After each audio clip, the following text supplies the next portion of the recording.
Hey good morning everyone, সবাই কেমন আছেন? আশা করবো সবাই অনেক বেশি ভালো আছেন। আমিও ভালো আছি। Welcome back to my another blog. আমি মৃত্তিকা ফ্রম মৃত্তিকা 7। আজকে আমি আপনাদের সাথে যে রেসিপিটি শেয়ার করব সেটি হচ্ছে ফুলকপির পাকোড়া। এই পাকোড়াটা চাইলে চায়ের সাথেও খাওয়া যায় বিকালের নাস্তায়, কিংবা ভাতের সাথেও খাওয়া যেতে পারে। তো এখন আমি সেই রেসিপিটি আপনাদের সাথে শেয়ার করতে যাচ্ছি। তার জন্য প্রথমে ফুলকপি নিয়ে নিয়েছি। এবার ছোট ছোট পিস করে কেটে নিচ্ছি ফুলকপিগুলোকে।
তো আমার ফুলকপিগুলোকে কাটা হয়ে গিয়েছে। এবার আমি একটা প্যানে সামান্য একটু লবণ দিয়ে ভালো করে পানির সাথে মিশিয়ে নিয়েছি এবং ফুলকপিগুলোকে এই পানিতে দিয়ে হালকা কিছুটা সিদ্ধ করে নেব। এরকম পর্যায়ে সিদ্ধ করে নেওয়াটাই ভালো, কারণ দেখা যায় যে ফুলকপির ভিতরটা ভাজা করার পর সিদ্ধ হচ্ছে কিনা সেরকম একটা রিস্ক থেকে যায়।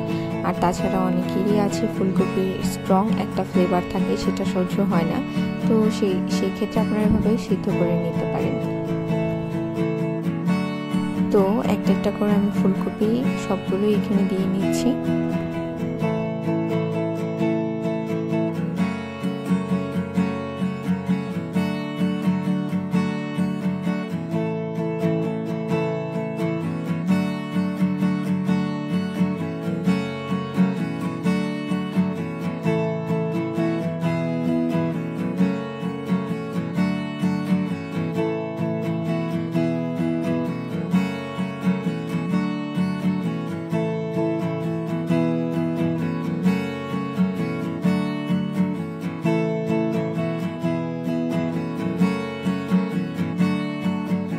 এবার মাঝে মাঝে আমি হালকা পাতলা করে একটু নেড়ে চেড়ে দিচ্ছি, যেন ফুলকপিগুলো একটা একটার সাথে লেগে না যায় আর মোটামুটি ভালো করে সিদ্ধ হয়ে যায়। সেজন্য আবার খুব বেশি সিদ্ধ করা যাবে না, এতে করে ফুলকপিগুলো ভেঙে যাবে আর একসাথে করে ভাজাটা তখন সম্ভব হবে না।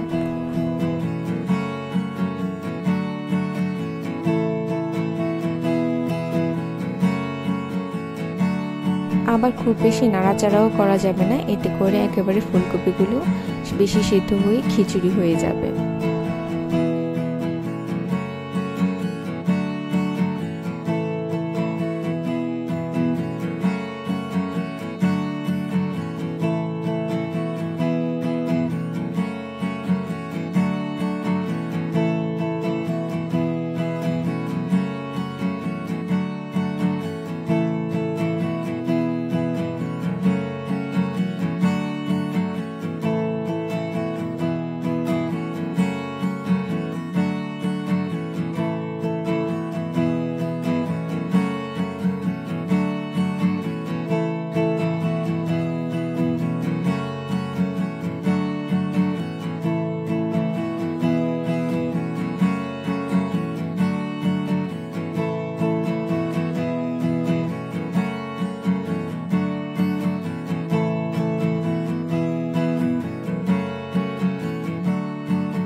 এবার যখন দেখেছি ফুলকপিগুলো মোটামুটি সিদ্ধ হয়ে গিয়েছে 80%, এই পর্যায়ে আমি একটা ছাঁকনির মধ্যে ফুলকপিগুলোকে ছেঁকে নিচ্ছি এবং একটু ঠান্ডা জল দিয়ে ধুয়েও নিচ্ছি, যেন ফুলকপিগুলো গরম থেকে ওভারকুকড না হয়ে যায়।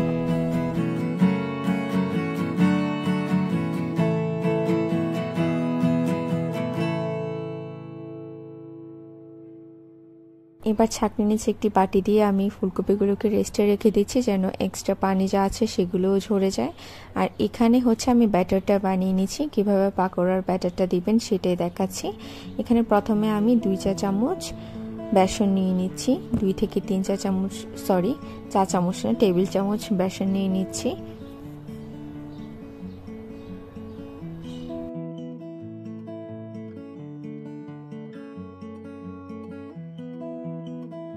শুধুমাত্র বেসনের ব্যাটারটা তৈরি করলে দেখা যাবে যে উপরের কোটটা একেবারে নরম হচ্ছে, তার জন্য আমি এখানে কিছু পরিমাণে চালের গুঁড়ো ব্যবহার করে নিচ্ছি যেন কোটটা একেবারে নরম না হয়ে যায়, ক্রিস্পি হয় সেজন্য। এবার ভালো করে বেসন এবং চালের গুঁড়োকে মিশিয়ে নিচ্ছি।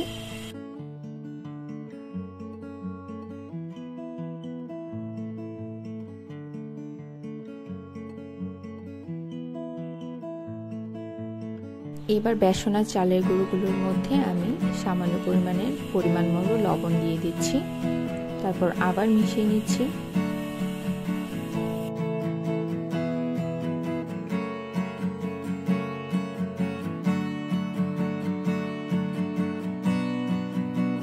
এখানে আমি কিছুটা চিনিও ব্যবহার করেছি, চাইলে আপনারা ব্যবহার করতে পারেন আর না চাইলে নাও ব্যবহার করতে পারেন, এটা আপনাদের টেস্ট।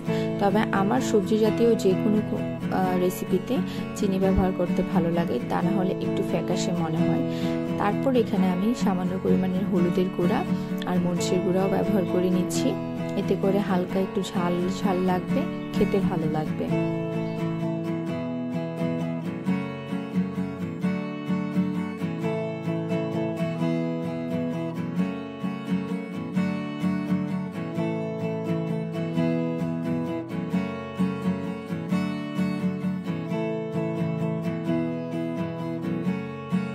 এবার আবার সবকিছুকে আরেকটু ভালো করে মিশিয়ে নিচ্ছি, এতে পানি দিয়ে দিলে ঝটপট করে দলা পেকে যাবে না সেজন্য। এবার একটি প্যানে আমি ভালো করে গরম করে নিয়ে তেল দিয়ে দিচ্ছি পরিমাণ মতো। চেষ্টা করবেন ডুবো তেলেই ভাজতে, তাহলে পকোড়াগুলো বেশ ভালোভাবে ভাজি হবে। অনেকেই করে যে পকোড়া বানানোর ক্ষেত্রে দেখা যায় যে কম তেল ব্যবহার করে, এতে করে পকোড়ার চারপাশটা ঠিকঠাক করে ভাজি হয় না এবং ক্রিস্পিও হয় না। তেলটা ভালো করে গরম হয়ে আসা পর্যন্ত আমি একটু অপেক্ষা করছি।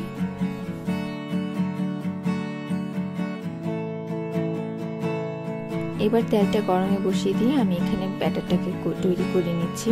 ব্যাটারটা এমনভাবে করতে হবে যেন একেবারে ঘনও হয়ে না যায়, আবার একেবারে পাতলাও না হয়ে যায়। তবে বেশি ঘন হলে শুধুমাত্র ব্যাটারটাই মুখে লাগবে। তো এই ক্ষেত্রে আপনারা প্রথমে থেকে একটু একটু সামান্য করে পানি দিয়ে দিয়ে হচ্ছে ব্যাটারটা তৈরি করে নেবেন, তাহলে কনসিস্টেন্সিটা বুঝতে আপনাদের সুবিধা হবে এভাবে করে তৈরি করলে।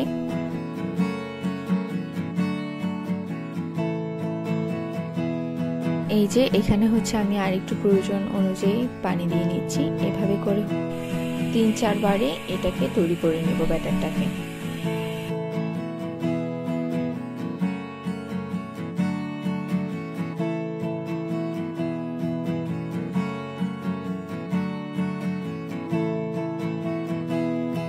এবার ভালো করে ফেটিয়ে নিচ্ছি ব্যাটারটাকে। তো এই পর্যায়ে আমার মনে হয়েছে আরো একটু পানির দরকার, সেজন্য হচ্ছে আমি আরো একটু পানি দিয়ে নিয়েছি। এবার ভালো করে আরো একবার মিশ্রণটাকে তৈরি করে নিচ্ছি।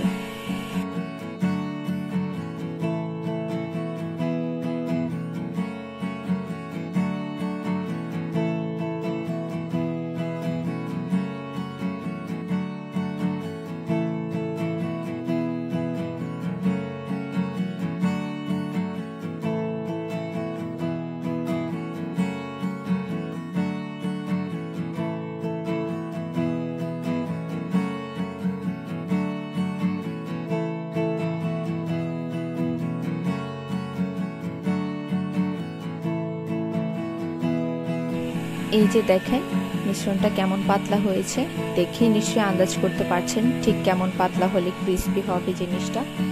তো আমার ব্যাটারটাও এখন রেডি। এবার হচ্ছে আমি ফুলকপির পকোড়াগুলোকে ভেজে নেব।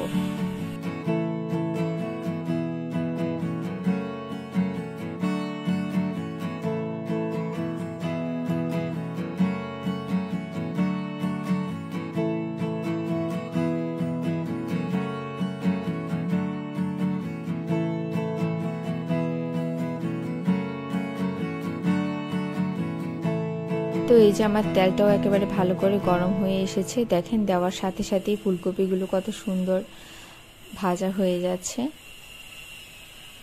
তো ফুলকপির পাকোড়া বা যে কোনো ধরনের পাকোড়া ভাজার ক্ষেত্রে আপনারা যে জিনিসটা মাথায় রাখবেন, চুলার আঁচটা একেবারে মিডিয়াম টু লো হিটে দিয়ে রাখবেন। একেবারে মিডিয়াম করে না দেওয়ারই চেষ্টা করবেন, এতে করে দেখা যাবে যে উপরের পোর্শনটা পুড়ে যাচ্ছে আবার ভিতর দিকটা হচ্ছে না। তো এভাবে করে ভাজলে হচ্ছে আস্তে ধীরে সুন্দর করে ভেজে নেওয়া যায় এবং অনেক ক্রিস্পি হয়, ভিতরটাও সুন্দর করে ভাজা হয়ে যায়। তো আমি এখানে খুব বেশি একসাথে সবগুলো দিব না, তা না হলে এক একটার সাথে এক একটা লেগে যাবে, তাই আমি 2-4টা করে দিয়ে নিচ্ছি এখানে ফুলকপির পাকোড়াগুলোকে এবং ভালো করে ভেজে নিচ্ছি।